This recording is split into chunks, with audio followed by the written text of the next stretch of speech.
Yun. Magandang umaga guys. Saktong sakto, bigla ako napahinto. Kasi sobrang ganda ng paligid nung dinabaybay ko to eh. Kaya napahinto ako. Anong connect? Pag mga naguguluhan tayo sa buhay, sa mga bagay-bagay, try nating huminto o kaya maghanap tayo ng mga lugar na magpaparelax sa atin ng isip.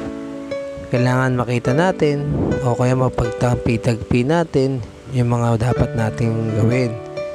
Kasi para at least makapag-isip tayo agad ng mabuti.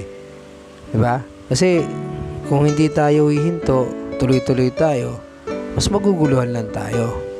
Kaya dapat lagi tayong hihinto o kaya pupunta tayo sa mga lugar na makakapag-isip tayo ng maayos. Pag naging okay na, tuloy ulit tayo sa laban.